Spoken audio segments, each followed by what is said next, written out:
માં મેલડીને એટલું કે હે માં આને આપ્યું ને ભલે અમે નથી બોલતા એને હારે પણ હે માં હજી એને આપજે કોકની સમાધાન થાય તો એની ઓફિસમાં બેહવા થાય આવો વિચારથી જે માણસ જીવતો થશે એ આ 21મી સદીમાં ભાઈડો થઈ જાય વાંધા કોને છે કાંઈ નથી કરીએ ક્યાં કોક ગાડી લઈને નીકળતા બેઠો બેઠો બળિતરા કર્યા કરે એણે લીધી 4 વ્હીલ આપણે કે હા એણે લીધી મંડળી ઉપાડી છે કા કારણ કે એને મંડળીઓના બૂસ જ મેર્યા હોય એકલા બીજાનું જે સારું જોઈએ કે એના માટે સમય સારો છે સતયુગની અંદર હરિચંદ્ર રાજા થયા સાહેબ એ 100% રાજાઓ સારા હશે પણ અત્યારે જે સમાજ સારો છે એવો સમાજ તેથી સારો નહોતો ગેરંટી સાથે કહું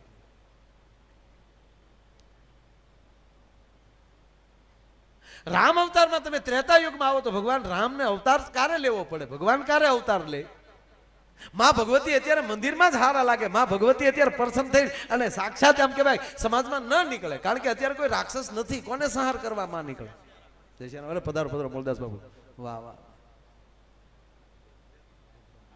વાહ વાહ મારો બાપ વાહ મૂળદાસ બાપુ વર્ષોથી સાહેબ એ તબલાની અંદર એટલી બધી સમાજની સેવા આપી રહ્યા છે તાળીઓથી આપણે મૂળદાસ બાપુનું આપણે સ્વાગત કરીએ પધારવા ધનગઢી ધન્યવાદ આ મેં કીધું ને આજ ઘરનો ડાયરો એનો જ એરિયો છે ને સાહેબ વાહ વાહ મારો બાપ મૂળ વાત ઉપર આવું કે ભગવાન જ્યારે જ્યારે અત્યારે ભગવાન અવતાર ન લે એમ વાત કરું છું વાત મૂળી ભગવાન અવતાર ક્યારે લે કે ધર્મ વગરનો સમાજ થઈ જાય પાપી થઈ જાય ત્યારે ધર્મ સંસ્થાપનાર થાય સંભવાની યુગે યુગે એ ધર્મનું સ્થાપન કરવા ભગવાન આવે અત્યારે ન આવે કારણ કે અત્યારે ઓલરેડી બધાના હૃદયમાં ભગવાન બેઠો અત્યારે સંસ્કૃત સમજનારો સમાજ છે અંગ્રેજી સમજનારો સમાજ છે ભજન સમજનારો સમાજ છે વાર્તાઓ સમજનારો સમાજ છે ગાળ્યું સમજનારો સમાજ છે તો જ કોઈક બોલતા હશે ને અત્યારે જે વર્તમાન યુગનો જે સમાજ છે એ તમે જે બોલો તે નહીતર તમે સાંભળી લો કે દ્વાપર યુગમાં ભગવાન કૃષ્ણ જેવો પોતે ગીતાનું જ્ઞાન એમ કરી દેતો હોય અને ઓનલી એક જ અર્જુન સિવાય કોઈ એમ કહેવાય શ્રોતા નહીં એને બદલે તમે અત્યારે આ કળયુગમાં સાહેબ આ દેશના કોઈ સાધુ કે બ્રાહ્મણ ગીતા ઉપર પ્રવચન દેતા હોય તો લાખો માણસની મેદની બેહી ગઈ રામ જેવો રામ વનમાં ગયા હોય સાહેબ એક પણ માણસ હારે નહીં એટલે માણસની જાત એકે નહીં પ્રજા કેવી બેકારી છે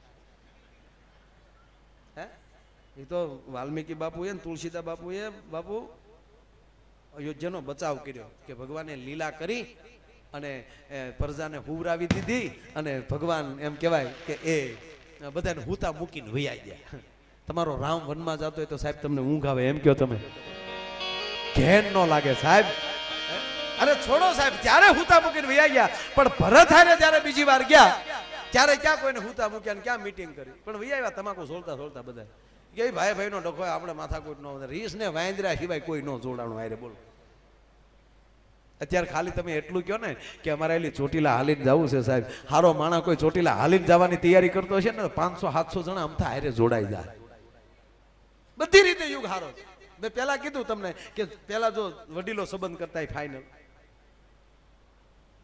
ન જતા એ તો ઘરે આવીને ઘૂંઘટ ખોલ્યા ત્યારે ખબર પડી કે આ આપણા ભાઈ ગુલો રાણી બાદશાહ જે હોય મેં તમને વાત કરી એને બદલે અત્યારે જોઈને હક પણ થાય બોલો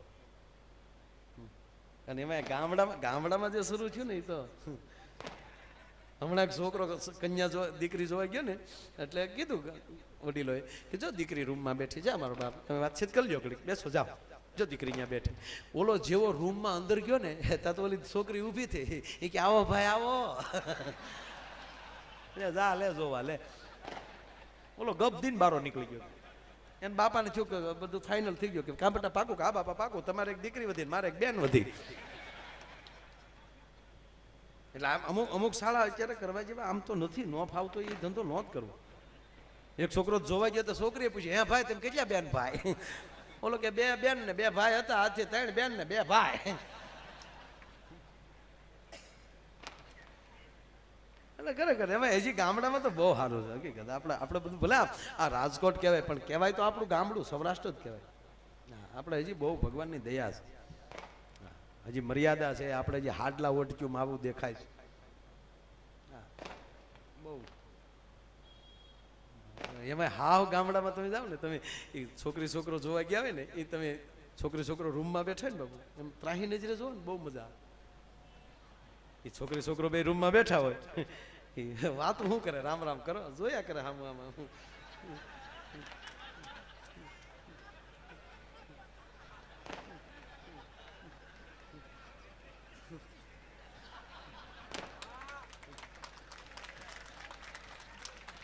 હા મેં એમ જ હોય.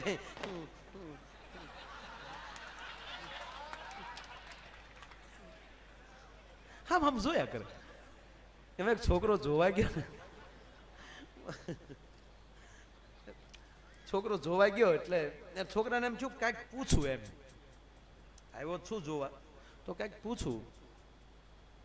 એટલે છોકરાએ પૂછ્યું છોકરીને, કારણ કે આ બ્યુટી પાર્લર આ જોવાનું શરૂ થયું પછી આવ્યા બ્યુટી પાર્લર, પહેલા નહોતા. અને તમારે હાચામાં હાચું બ્યુટી પાર્લર તમારે જોવું હોય ને તો હનુમાન ચાલીસામાં બે જ પંક્તિ આગળની બોલી જાઓ, સાહેબ આનાથી તમને વિશ્વમાં ક્યાંય મોટું બ્યુટી પાર્લર ક્યાંય જ નથી રહેતી. શ્રી ગુરુ ચરણ સરોજ રજ, મને મારા સદગુરુના ચરણની રજ દે, નિજ મન મુકુર સુધાર, મારું મોઢું હારું કર. મોઢું હારું કર મીન્સ કે મને મોજ દે. જેનું પ્રફુલ્લિત મોઢું હશે, જે હસમુખું મોઢું હશે, એ સાહેબ એનો કલર ભલે ગમે એવો હોય પણ એ રૂડો બહુ લાગશે. અને અમુક હાવ ધોળા બફલા જેવા હોય પણ મોઘા સડાવીને બેઠા હોય. આપણે જાય તો આમ જ બેઠા, આપણે ઘડીક રહેવું હોય તો એનો રહીએ કે મોઢું હસમુખું હોવું જોઈએ. હસમુખા ને હેતાળવા વો તો મરકીન કાઢે વેણ, હસમુખા અને હેતાળવા વો તો મરકીન કાઢે વેણ. કવિ કે એને કદી કાંટો લાગજો હોય ભલે પારકા છે, પણ કાળ મુખા નિહાવના કલરમાં નહીં મોઢાય. ઓવો ઓવો બે બધાય દાંત કાઢતા હોય. આપણા અહીંયા કોઈ છે જ નહીં, પણ અમુક જગ્યાએ મેં જોયું, અમુક તો આપણે આમ જ બેઠો. મારા દીકરાનું ઉપડી ગયું, મારા દીકરા. અને કા બાપુ અમુક અમુક શું કે ખબર, મારા દીકરા કઈ ઓછા રૂપિયા થોડા લે. આ કેનારે કોઈ દી અમને આપ્યા હોય એવો દાખલો ખરો? તમને તો અમે મફત જ સેવા આપી છે ને ભાઈ. એ તો જે આયોજકો હશે એને સમજતા હશું, જે સમજતા હશું. બાકી સમાજને તો અમે કઈ ટિકિટ શો તો રાખ્યો ન થાય. કોઈ પણ જગ્યાએ જાહેર પ્રોગ્રામ એ મોજથી જ તમારે આ લેર લૂંટવાની છે. એટલે માણસનું મોઢું શ્રી ગુરુ ચરણ સરોજરજ, નિજમન મુકુર સુધાર, બરનવ રઘુબર બિમલ જાચ જો દાયક ફલ ચાર. બુદ્ધિહીન તનું જાન કે બુદ્ધિ વાળો થઈ નહીં, પ્રેમ વાળો થી ના. બુદ્ધિના ગાળિયા નાખીએ કાય સાહેબ, બુદ્ધિથી બીજાને જીતી ન શકાય. બુદ્ધિહીન બુદ્ધિ વગર નો થાય. જેમ ગોઠણિયા ફેર બાળક હાલતું હોય અને જેમ એની માને યાદ કરતું હોય, એ માં પછડાવા મળે ગોઠણિયા ફેર થઈને. માં કઈ કામમાં હોય તો ઘડીક એને ડારો દેવા માટે એમ કે ચૂપ, મારે રોટલા કરવા, મારે રસોઈ કરવી. 2-3 વાર ડારા દે છતાંય બાળકને એમ કહેવાય રમકડું આપે. ના કઈ મારી પાસે હો ની હવાઈનું હાલતી હોય. આમાં કઈ એવું થોડું છે મને એકને સાંભળવા આવ્યા હોય. એ કાંઈ ન કરાવે, જે છે હબો હબ જ્યાં જગ્યા મળે ત્યાં ભાઈ બેહી જાય એમ. અને એમાં હાવ બેહે કેમ, આમાં થોડુંક બધું એમ હોય. આમાં શું છે, હાવ ભીડ થઈ ગઈ છે હવે. આપણે બજારમાં જ નાખ્યું છે બધું પડાવ પછી તો. અને બધાને આમાં શું થાય, નકર કોઈ અમારી કોઈ વેલ્યુ નથી. આ પંકજ શેઠ બેઠા આપણા સ્ટુડિયો વાળા, એને મુળદા બાપુ આપણી વેલ્યુ ન રહેવા દીધી. 20-20 રૂપિયા માયો એ રેકડી મળે, બોલો. પણ આ બધાને લાઈવ સાંભળવાનો એક પ્રેમ હોય છે એટલે બધા મને ખબર છે, એટલે બધા ઊભા હોય ને કેમ જોઈ લે. બાકી જોવા જેવું તો આમાં કાંઈ છે નહીં. પણ પંકજ શેઠ અહીંયા આવો. અમારા ઈ છે જમ છે અમારા. અમારે બનાવી સાહેબ આવો બે સાના મને. પંકજ શેઠ બહુ મોજીલા માણસ છે. હા, એની 1-2 વાતો પછી કરી પણ અહીંયા નહીં કહું. મૂળ વાત ઉપર આવું કે એ બરનવ રઘુબર બિમલ જસ જોદાયક ફલ ચાર બુદ્ધિહીન તનુ જાન કે સિમિરો પવન કુમાર તોય શું આપે બલ બુદ્ધિ વિદ્યા દેહુ મોહી હરહુ કલેશ વિકાર. અમારા માલી કલેશ કાઢી નાખ, અમારા માલી વિકાર કાઢી નાખ, જાતિ ભાતિના વિકાર જે અમારામાં ગડી ગયા છે, હે પરમાત્મા ઈ પહેલા તું લઈ લે અને અમારા કુટુંબમાં કાંઈ કલેશ હોય એનો તું નાશ કર, અમને આનંદ દે. બસ આમાં આનંદ સિવાય બીજી કોઈ માંગણી નથી. બળ બુદ્ધિ અને વિદ્યા ત્રણની માંગણી કરી, રૂપિયાની નહીં. અને સારું બળ હોય, બળ એટલે કોઈને તોડી નાખવાનું નહીં, પણ કોકના દુઃખમાં ભાગ લેવાની જેનામાં તાકાત હોય, આ બળ જે હોય.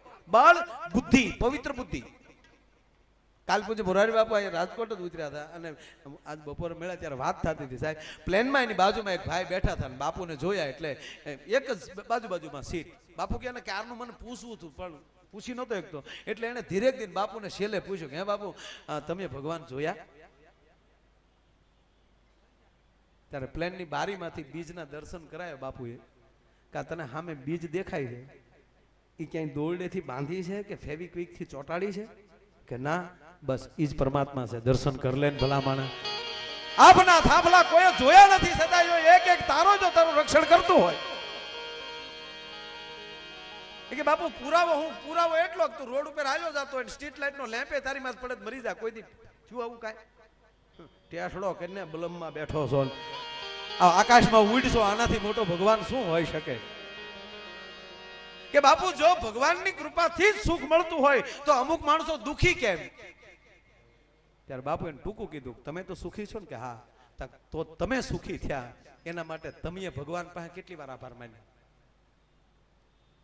અને દુખીઓની કેટલી નોંધ લીધી? બાપુ એ નથી લીધી. પ્રશ્ન ન કરાય ગાંડા, જીવી જવાય. અને હકીકત છે ભાઈ, આમ તમે ખોળવા બેસો તો કાંઈ નહીં મળે, મોજ કરી લેવાય. એમ આજે ભગવાનની કૃપા મોટા મોટું બ્યુટી પાર્લર રીચ.